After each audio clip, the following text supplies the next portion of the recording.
अयोध्या में राम मंदिर बनकर तैयार हो गया है और 22 जनवरी 2024 को भगवान श्री राम की मूर्ति की प्राण प्रतिष्ठा भी पूरी हो चुकी है। भगवान श्री राम की प्राण प्रतिष्ठा देश के प्रधानमंत्री श्री नरेंद्र मोदी जी के कर कमलों द्वारा की गई है। जब देश के प्रधानमंत्री और सभी साधु संत विधि विधान के साथ प्राण प्रतिष्ठा का कार्य कर रहे थे, तभी अचानक से गर्भगृह में शेषनाग प्रकट हो गए, जिन्हें लोग साक्षात लक्ष्मण जी का रूप बता रहे हैं। लेकिन भगवान श्री राम के गर्भगृह में इतना बड़ा चमत्कार देखकर बड़े बड़े पंडितों सहित हमारे देश के प्रधानमंत्री नरेंद्र मोदी जी के भी होश उड़ गए। लेकिन इस चमत्कार को पंडित और विशेषज्ञ काफी शुभ मान रहे हैं। इसके पीछे की सच्चाई सुनकर आपके पैरों के नीचे से भी जमीन खिसक जाएगी।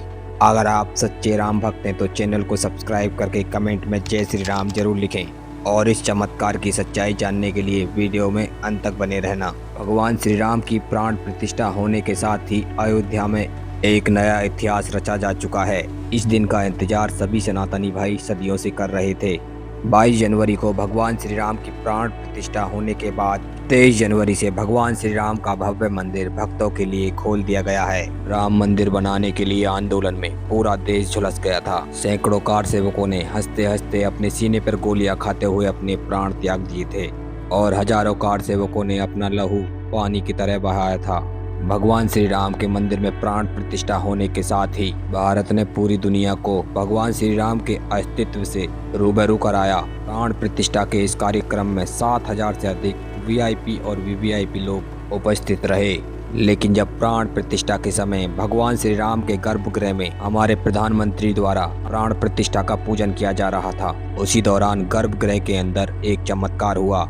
इस चमत्कार की सच्चाई सुनकर आपके भी रोंगटे खड़े हो जाएंगे। देश विदेशों में जितनी चर्चा भगवान श्री राम के मंदिर निर्माण की हो रही है, उतनी ही चर्चा भगवान श्री राम के प्राण प्रतिष्ठा की भी हो रही है। जब देश के प्रधानमंत्री प्राण प्रतिष्ठा के पूजन के लिए भगवान श्री राम के गर्भगृह में पहुंचे तो चारों भाइयों की छोटी प्रतिमा तथा रामलला की 5 फुट ऊंची प्रतिमा, जो कि बालक स्वरूप की थी, स्थापित थी।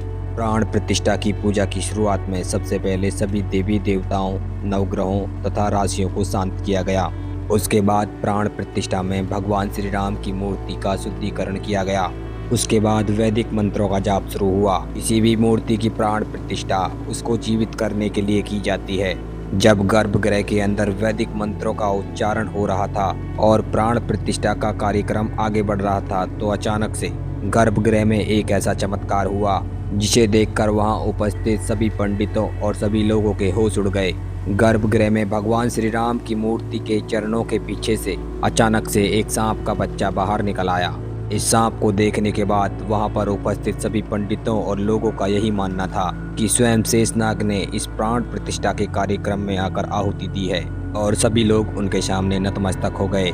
इसके पश्चात इस सांप को मंदिर परिसर के बाहर छोड़ दिया गया। लेकिन सभी के मन में यही सवाल था कि इतनी साफ सफाई और इतनी सुरक्षित जगह गर्भगृह होने के कारण भी यहाँ पर सांप कैसे पहुँचा, या फिर वह चमत्कारी रूप से प्रकट हुआ था। वहाँ उपस्थित सभी लोगों तथा पंडितों ने इसको एक शुभ संकेत माना और इस नाग को स्वयं लक्ष्मण का रूप मानकर प्राण प्रतिष्ठा का कार्य आगे बढ़ाया और भगवान श्री राम के प्राण प्रतिष्ठा के लिए 84 सेकंड का शुभ मुहूर्त आ गया। इस 84 सेकंड के शुभ मुहूर्त को अभिजीत मुहूर्त कहा जाता है। पौराणिक मान्यताओं के अनुसार त्रेता युग में भी भगवान श्री राम का जन्म अभिजीत मुहूर्त में हुआ था।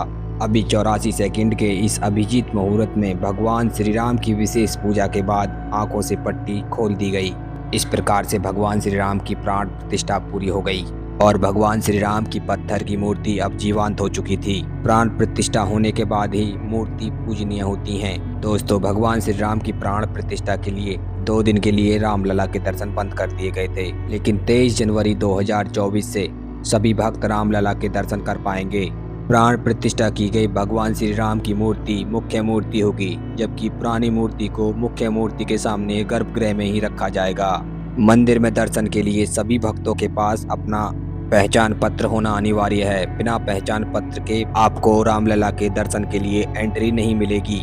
पहचान पत्रों में आपके पास आधार कार्ड या फिर वोटर आईडी कार्ड होना आवश्यक है। मंदिर ट्रस्ट ने देश के सभी संघ कार्यकर्ताओं को भगवान श्री राम के दर्शन के लिए निमंत्रण भेजा है। इसके तहत 25,000 लोग प्रतिदिन 45 दिन तक दर्शन करेंगे, जिनके रहने तथा खाने पीने की व्यवस्था ट्रस्ट की ओर से की जाएगी। इन सभी लोगों में वो लोग भी शामिल हैं जिन्होंने किसी न किसी रूप में राम मंदिर आंदोलन के लिए अपना सहयोग दिया था।